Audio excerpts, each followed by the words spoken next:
Hi children, welcome to the class. Today children we are discussing about the first lesson in biology, that is nutrition food supplying system. Okay na students? So basic thing you all know is food is necessary for all living organisms. Okay na, what is the use of food? Food helps in giving energy, growth and repair. So for the growth of the organism and repairing of the parts of an organism, compulsory food is necessary. Okay na, in some organisms it is also, food is also useful in maintaining body temperature. Okay na, so food మనకి growth కోసం అనేసి repair మన బాడీలో ఏమన్నా repair process జరగాలన్నా, growth పెరుగుదల జరగాలన్నా compulsory ఏం కావాలి? ఫుడ్ కావాలి. అంతేకాకుండా కొన్ని ఆర్గనిజమ్స్లో మన బాడీలో టెంపరేచర్, అంటే వాటి బాడీలో టెంపరేచర్ మెయింటైన్ చేయడానికి కూడా మనకి ఈ ఫుడ్ అనేది ఉపయోగపడుతుంది అనమాట. So all organisms taking the same food? No. So based on the complexity, you know that single cellular organisms and multicellular organisms. Single cellular organisms కి ఎగ్జాంపుల్ ఏంటి? అమీబా. సో సింగిల్ సెల్యులర్ అంటే అక్కడ only Animal is made up of single cellular. So ఉండే కొద్దీ ఏమైంది? The complexity of the organisms gradually increases. So based on this also the type of food, so అవి తీసుకునే food change అవుతూ ఉంటుంది. Complexity అంటే లోవర్ ఆర్గనిజమ్స్ ఒక టైప్ ఆఫ్ ఫుడ్ తీసుకుంటాయి, హయ్యర్ ఆర్గనిజమ్స్ కాంప్లెక్సిటీ పెరిగే కొద్దీ అవి తీసుకునే ఫుడ్ చేంజ్ అవుతూ ఉంటుంది. And also the mode of taking in food, అది ఏ విధంగా తీసుకుంటుంది, the mode of taking in food also changes. So lower animals ఒక టైప్ ఆఫ్ మోడ్లో తీసుకుంటాయి, అలాగే హయ్యర్ యానిమల్స్ వెళ్ళే కొద్దీ the process of taking in food also changes. ఓకేనా? So based on this how they are preparing their food, animals are divided into two types. Basically they are autotrophs and heterotrophs. Auto means self, they can prepare their own food materials, that type of animal. So see here, so based on the modes of nutrition, animals ni two types kinda categorize chesarmata. So they are autotrophs and heterotrophic. Autotrophs means autotrophs అంటే ఏంటి, హెట్రోట్రోఫ్స్ ఏంటి, differences ఏంటి అనేది ఇక్కడ మీకు క్లియర్గా chart చూపించి explain చేస్తాను. First of all I will explain about autotrophic nutrition. So see here the first point, this is the present in organisms called autotrophs. So autotrophic nutrition ఏవైతే ఎగ్జిబిట్ చేస్తున్నాయో ఆ క్యారెక్టర్ ఉన్న ఎనిమల్స్ ఏమని పిలుస్తారు? Autotrophs అంటారు అనమాట. Organisms are second point, capable of using inorganic materials like CO2, water in the presence of light energy to synthesize the food. అవి ఏం చేస్తాయి? యూజింగ్ ఇనార్గానిక్ మెటీరియల్స్ అంటారు వీటిని. CO2, వాటర్, అట్మాస్ఫియర్లో ఉన్నటువంటి CO2ని, వాటర్ని అండ్ లైట్ని ఉపయోగించుకుని వాటికి కావాల్సిన ఫుడ్ని అవి తయారు చేసుకుంటాయి అన్నమాట. The animals which are capable of preparing their own food by utilising CO2 and water in the presence of sunlight. That type of animals are called as autotrophs. Next, third point is these have coloring pigments like chlorophyll in special organelles called chloroplasts. So ఇవి colour pigments ఉంటాయి చూడండి, మొక్కలు green కలర్లో ఉంటాయి కదా, that is due to the presence of chlorophyll pigments. So ఈ coloured pigments ఏం చేస్తాయి? లైట్ ఎనర్జీని ట్రాప్ చేయడానికి ఉపయోగపడతాయి అన్నమాట. So examples for autotrophic nutrition are green plants and some bacteria. Okay na?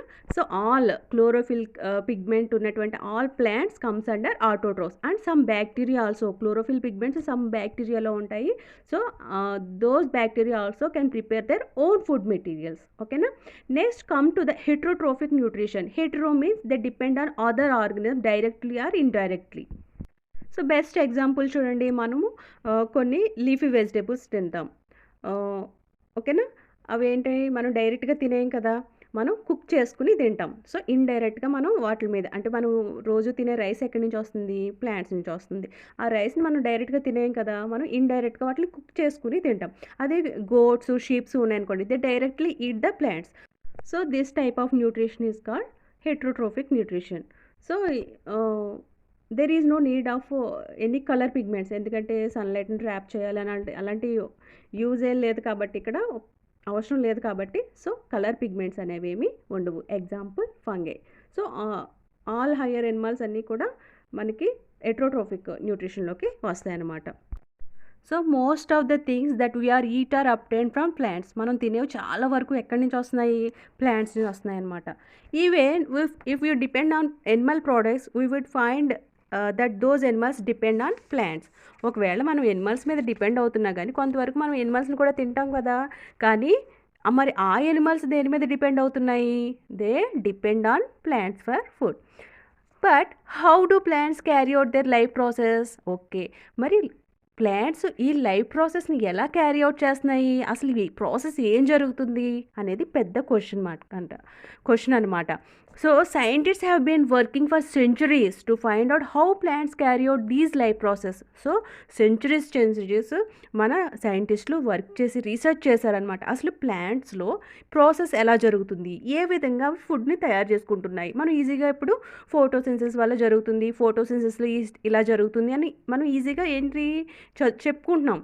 కానీ ఈ చెప్పుకోవడానికి కారణం ఏంటి? వాళ్ళు చేసిన రీసెర్చ్ వాళ్ళు అనమాట. సో ఈ ప్రాసెస్ ఇలా జరుగుతుంది అనేది మనకి ఇప్పుడు ఈజీగా అర్థమవుతుంది. సో వాళ్ళు సెంచురీస్ రీసెర్చ్ చేసి ఈ విషయాన్ని కనిపెట్టారు అన్నమాట. సో ఆ ప్రాసెస్కి ఏమని పేరు పెట్టారు? ఫోటోసింథసిస్ అని పేరు పెట్టారు. We know that among all life processes అంటే ఏంటి? రెస్పిరేషన్, సర్క్యులేషన్, ఇంకా చాలా లైఫ్ ప్రాసెస్ ఉన్నాయి. వీటన్నిటిలోకి the process of photosynthesis makes plants the universal food provider for all living organisms. So ఈ అన్ని ప్రాసెసెస్లో మనకి ఈ ఫోటోసింథసిస్ అనేది చాలా ఇంపార్టెంట్ అనమాట. So universal food provider. ఒక్కసారి ఊహించుకోండి. Imagine what happened if there are no plants on the earth మీద అసలు ప్లాంట్స్ లేవు అనుకోండి, మనం అసలు ఒక లివింగ్ ఆర్గనిజం మనం ఉండగలదా అసలు? So there is no living organism. అందుకనే ఫోటోసింథసిస్ని ఏమని పిలుస్తారంటే the universal food provider. Important bit ఇది, నోట్ చేసుకోండి. You have study something about photosynthesis in your earlier classes. So earlier క్లాసెస్లో అసలు మీకు ఫోటోసింథసిస్ అంటే ఏంటి అనేది మీరు చదువుకున్నారనమాట. So van Helmont and other scientist believe that plants get their food materials not only from soil but also from other sources. Van Helmont and other సైంటిస్టులు ఏమని నమ్మారంటే వాటికి ప్లాంట్స్ కావాల్సిన food materials not only from soil నుంచే కాకుండా వేరే other resources నుంచి కూడా అవి తయారు చేసుకుంటున్నాయి అని వాళ్ళు ఫస్ట్ అబ్జర్వ్ చేశారనమాట. ఇప్పుడంటే మనకు క్లియర్గా అర్థమవుతుంది. ఇవన్నీ కనుక్కోకముందు స్టెప్ బై స్టెప్ ఇలాగా వాళ్ళు రీసెర్చ్ చేసి కనుగొన్నారనమాట. సో ఫోటోసింథసిస్ గురించి చెప్పుకోవాలంటే it is the process by which plants containing the green pigment chlorophyll. So plants సన్లైట్ని ట్రాప్ చేస్తాయి అని చెప్పుకున్నాం కదా. సో అందులో ఉన్న పిగ్మెంట్ ఏంటి? గ్రీన్ కలర్లో ఉండడానికి కారణం ఏంటి? లీవ్స్ క్లోరోఫిల్ అనే పిగ్మెంట్ ఉంటుందన్నమాట. So the process of photosynthesis is very complex. So ఈ ఫోటోసింథసిస్ అనేది చాలా కాంప్లెక్స్ ప్రాసెస్ అన్నమాట. So there are several steps in the process of photosynthesis. ఇప్పుడు మనం చెప్పుకున్నట్టు సన్లైట్ని తీసుకుంటాయి, వాటర్ని, కార్బన్ డైఆక్సైడ్ని ఉపయోగించుకుని డైరెక్ట్ కార్బోహైడ్రేట్స్ ఫామ్ అయిపోవు. So there are several steps. So several intermediate products అనేవి ఫామ్ అవుతాయి అన్నమాట. ఫామ్ అయిన తర్వాత ఫైనల్గా మనకి కార్బోహైడ్రేట్స్ అనేవి ఫామ్ అవుతాయి. So there are several steps in it and several intermediate compounds are formed. Scientists had tried to formulate a simple equation for photosynthesis over past 200 years. So scientist hard work చేసి ఈ photosynthesis అనే ప్రాసెస్ని ఒక equation ఫామ్లో మనకి అందించారనమాట. So అది 200 years, over fast 200 years జరిగింది. An equation that was readily accepted and is still widely used in one of the formulae proposed by C.B. Van Neyl. Van Neyl అనే సైంటిస్ట్ ఇన్ ద ఇయర్ 1931లో మన photosynthesis ప్రాసెస్ని explain చేస్తూ ఒక ఫార్ములాని formulate చేశారనమాట. So ఆ equation ఏంటి అంటే ఇక్కడ నేను చూపిస్తాను చూడండి. So this is the equation van Niel అనే సైంటిస్ట్ ఫార్ములేట్ చేశాడనమాట about photosynthesis. So his opinion was for each molecule of carbohydrate formed. ఇక్కడ CH2 చూడండి ఉంది కదా, అది కార్బోహైడ్రేట్ అనమాట. సో ఒక్క కార్బోహైడ్రేట్ ఫామ్ అయినప్పుడు ఏమవుతుంది? 1 మాలిక్యూల్ ఆఫ్ వాటర్ ఫామ్ అవుతుంది, H2O మీన్స్ వాటర్. అలాగే 1 మాలిక్యూల్ ఆఫ్ ఆక్సిజన్ ఫామ్ అవుతుంది అని చెప్పాడనమాట. So His opinion is for each molecule of carbohydrate form, 1 molecule of water and 1 molecule of oxygen is produced. This is a very simplified equation. ఓకేనా, ఇది చాలా simplify చేసినటువంటి equation అనమాట. Does not reflect the complexity of the process. మనకి చూస్తే photosynthesis అనేది ఇంత కాంప్లెక్స్గా ఉంటుంది అని అనిపించదు, చాలా సింపుల్ ప్రాసెస్ అన్నట్టు ఉంటుందన్నమాట. నెక్స్ట్ ఏంటంటే, so Van Eyl first worked on purple sulfur bacteria and found light plays a specific role in photosynthesis. First Van Eyl plants మీద కాకుండా ఫస్ట్ దేని మీద రీసెర్చ్ చేశాడు, సల్ఫర్ బ్యాక్టీరియాను ఉపయోగించి రీసెర్చ్ చేశాడనమాట. And found light plays a specific role in photosynthesis. అలా research చేసినప్పుడు అతను కనుగొన్న విషయం ఏంటంటే light plays specific role, compulsory photosynthesis జరగాలంటే లైట్ ఉండాలి అని విషయం కనిపెట్టాడు. Instead of H2O they use H2S. మామూలుగా మనం ఫోటోసింథసిస్ ప్రాసెస్లో వాటర్ను, ఇక్కడ వాటర్ రా మెటీరియల్ కింద ఉపయోగపడుతుంది అని చెప్పుకున్నాం కదా, కానీ Van Eyl ఏం చేశాడు, H2O బదులు ఇక్కడ H2S అనే సల్ఫర్ అంటే కెమికల్ మెటీరియల్ని ఉపయోగించాడు అనమాట. H2S అనే స్టార్టింగ్ మెటీరియల్ని ఉపయోగించాడు. Here no oxygen is liberated during photosynthesis. So ఎప్పుడైతే తను వాటర్ బదులు H2O బదులు H2S ఉపయోగించాడో ఏమైంది, ఆక్సిజన్ అనేది బయటికి ఎండ్ ప్రోడక్ట్ కింద రాలేదన్నమాట. సో లేటర్ రాబర్ట్ హిల్ అనే అతను ఏం చేశాడు, showed that O2 is released from water. So రా మెటీరియల్స్లో వాటర్ ఉన్నప్పుడే మనకి O2 అనేది రిలీజ్ అవుతుంది అని నెక్స్ట్ లేటర్ రాబర్ట్ హిల్ అనే అతను ఈక్వేషన్ రూపంలో చూపించాడనమాట. Then the equation was modified. So మనం ఇప్పుడు ప్రజెంట్ ఇక్కడ చూస్తున్నాం కదా, సో Van Eyl ఫార్ములేట్ చేసినటువంటి ఈ ఈక్వేషన్ని కొంచెం మార్చి అప్పుడు రాబర్ట్ హిల్ దాన్ని కొంచెం మోడిఫై చేశాడనమాట. సో ఆ మోడిఫైడ్ చేసిన ఈక్వేషన్ ఏంటి అంటే, so this is the modified equation for photosynthesis.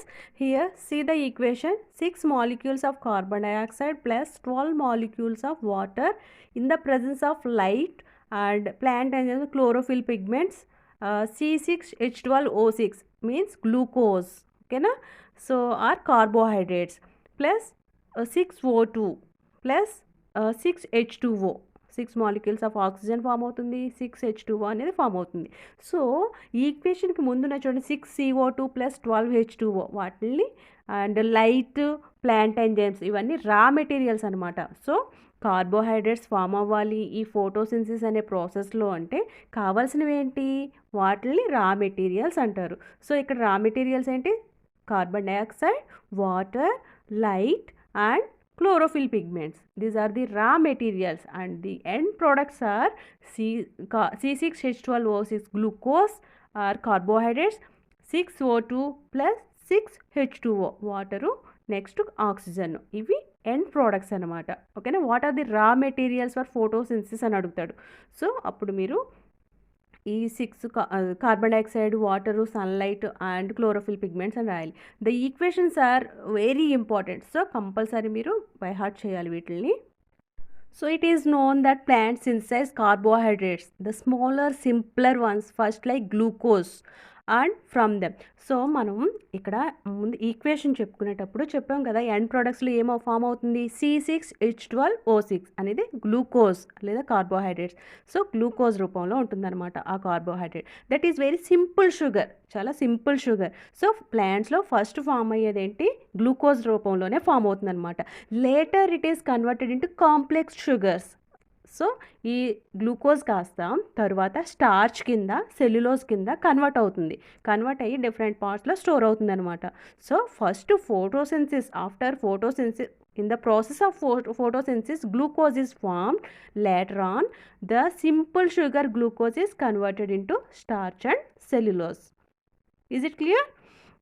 Next, plants are also capable of synthesising all other compounds like proteins. మీరు అనుకుంటారు ఫోటోసింథసిస్లో గ్లూకోజే ఫామ్ అయింది కదా, సో ప్లాంట్స్ గ్లూకోజ్ ఒకటే తయారు చేసుకుంటుంది అనుకుని, కానీ ప్లాంట్స్ గ్లూకోజ్తో పాటు వేరే అదర్ కాంపౌండ్స్ లైక్ ప్రోటీన్స్, ఫ్యాట్స్ని కూడా తయారు చేసుకు ఎక్సెట్రా వేరే మెటీరియల్స్ కూడా తయారు చేసుకుంటాయి అనమాట.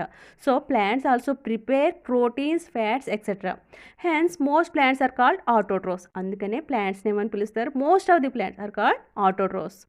Animals are not capable of synthesizing carbohydrates by themselves and they have to depend on plants for the same. So animals అలాగా కార్బోహైడ్రేట్స్ని తయారు చేసుకోలేవు. సో మనకు కావాల్సిన కార్బోహైడ్రేట్స్ గురించి కావాలంటే మనం దేని మీద డిపెండ్ అవుతాము, ప్లాంట్స్ మీద డిపెండ్ అవుతాం అనమాట. సో మనకు కావాల్సిన కార్బోహైడ్రేట్స్ని మనం తయారు చేసుకోలేం. మనం తీసుకునే రైస్ ద్వారా కానీ వెజిటేబుల్ ఇది మనం ఎనిమల్ ఫుడ్ కానీ ప్లాంట్ నుంచి తీసుకునే ఫుడ్ ద్వారా మనకు కావాల్సిన కార్బోహైడ్రేట్స్ వస్తాయి అనమాట. So we are depending on plants and animals for our carbohydrates. ఓకేనా. నెక్స్ట్, సో ఈరోజు ఇక్కడి వరకు చెప్తున్నాను. సో ఈ టాపిక్ అంతా స్టార్టింగ్ నుంచి ఎండింగ్ వరకు వినండి. వన్స్ మీకు ఏదైనా డౌట్స్ ఉంటే నాకు చెప్పండి, నేను వాట్సాప్లో షేర్ చేయండి, నేను మీకు క్లియర్ చేస్తాను. ఓకేనా. సో ఈ క్లాస్ కంప్లీట్గా వినండి, దీన్ని బేస్ చేసుకుని నేను హోంవర్క్ అయితే ఇస్తాను. ఓకేనా. Bye, take care.